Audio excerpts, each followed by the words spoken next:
Are we playing the same game? How curiosity helps us tell if someone is really there with us.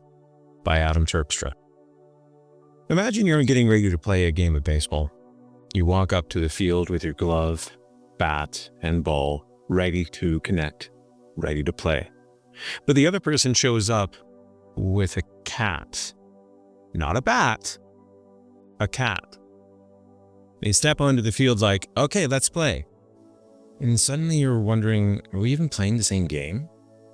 This is what it can feel like in relationships when you're trying to connect in cognitive, emotional, or physical capacities, but you and the other person are using completely different tools, different rules, or different languages. In therapy, we look at these moments carefully, not just to figure out what went wrong, but to understand whether this person is available to connect with you and how you can stay grounded in yourself while figuring that out. Let's explore these using ideas from attachment theory, Gottman's method, internal family systems, and the psychodynamic concept of separation individuation, with metaphors and stories that help make it all easier to understand. Co-regulation versus self-regulation. Are we in this together? When emotions get big, for example, excitement, fear, sadness, stress, people can respond in one of two ways. Co-regulation, calming down with someone else. This looks like listening, showing up, staying curious, being present. It feels like emotional teamwork. For example, if someone turns toward you asking how you're feeling, leans in, stays open, they are inviting co-regulation. Self-regulation, calming down on your own. This is not bad. It is sometimes essential. But if it is the only strategy someone uses, it can create distance when you're trying to connect. For example, if they turn away, ignore, or turn against, criticize or deflect, they are retreating into self-regulation. The big question is, are they reaching for connection or pulling away from it? Wrong language versus different game.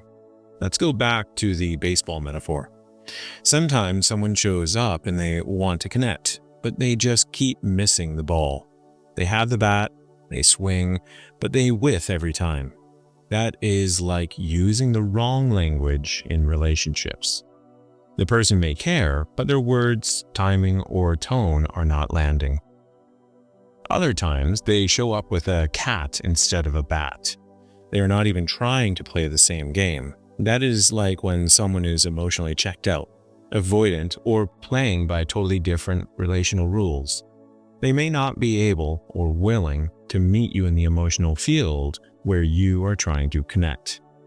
So, how do you tell the difference? Curiosity is the clue. If someone is curious, for example, about how you feel, what matters to you, what you need, they are likely trying to connect, even if they mess up sometimes. If someone is not curious, for example, they dismiss, ignore, or deflect, you might be the only one really on the field. Attachment styles. Push and pull in the game of connection. Our early experiences with caregivers shape how we behave in relationships later. This is called attachment theory. Two common patterns are push, avoidant attachment. People with this style tend to back away when things get intense. It is like they leave the field when emotions start to slide. They may get quiet, minimize your needs, act like connection is not important, even when it is. Second is pull, anxious attachment. People with this style tend to cling or chase when they feel disconnected. It is like running right up to the pitcher yelling, "Please, play with me right away!" They may over-explain themselves, try to fix or please, feel panicky when misunderstood. Here's where it gets interesting. If you notice yourself pushing someone away, it might mean they are using the wrong language and it does not feel safe. If you feel a need to pull someone closer, it might mean they are playing a different game and you are hoping you can still meet in the middle. Internal family systems. Who's reacting inside? IFS helped us understand ourselves as having different parts inside us, kind of like an inner team. Some parts protect us, some carry pain, and some just want connection. But we also have a core self, calm, curious, compassionate. When we lead with self, we can stay open instead of defensive. Ask, which part of me just flinched? Stay grounded even when someone else is fumbling or reacting. Curiosity is like the team coach, reminding everyone to breathe, pause, and pay attention before swinging the emotional bat. Gottman's turning toward principle. Are they reaching back? Dr. John Gottman found that strong relationships are built on small moments of connection. He calls this turning toward. Imagine saying, "I'm nervous about tomorrow. Check out this meme, it made me laugh. I'm struggling with something." And the other person responds with, "Turning toward. Tell me more." Turning away. Huh?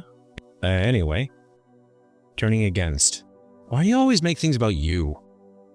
Each time someone turns toward you, even a little, it builds emotional trust. If someone repeatedly turns away or turns against, it is a sign they may not be available for connection, no matter how much you want to play the game. Separation, individuation. Staying you while staying connected. Here is something really important. You can be deeply connected without losing yourself. In psychodynamic therapy, we talk about separation individuation, which is the process of learning who you are, where you end and the other begins, how to stay connected without collapsing. When someone shows up with confusing behavior, for example, wrong emotional language, different goals, mismatched expectations, you might start to question, am I being too much? Do I need to shrink myself to stay close? Should I bend the rules of my game to keep them around? These are powerful questions, and asking them means you are growing. You are learning how to honor your own emotional field, your own rules, your own bat. Sometimes the most loving thing you can do for yourself is to stay curious about what is happening, but refuse to trade in your identity just to keep someone nearby. Push and pull, in them and you. Paying attention to both people's behavior helps you understand the emotional dance. If you are pushing away, is it self-protection from someone who keeps missing? If you are pulling closer, is it because you sense they have already left the field? If they are pushing, are they avoiding closeness? If they are pulling, are they trying, just clumsily, to be seen? Every push and pull is a signal, and curiosity is the decoder ring. What can you do with all this? Ask yourself, is this person trying to meet me, even if they fumble? Are they curious about me, or just reacting to protect themselves? Am I showing up fully as myself, or shrinking to match their energy? Are we trying to play the same game, or are we in different stadiums? Final word. Curiosity is the key. You do not need perfect connection. You do not need a perfect swing, but you do need someone who is willing to learn how the bat works, or at the very least, someone who shows up with a willingness to understand your game. Whether you are hitting home runs or striking out, emotional connection starts with curiosity. Curiosity is how we stay present, how we stay human, and how we will tell who is really in the game with us.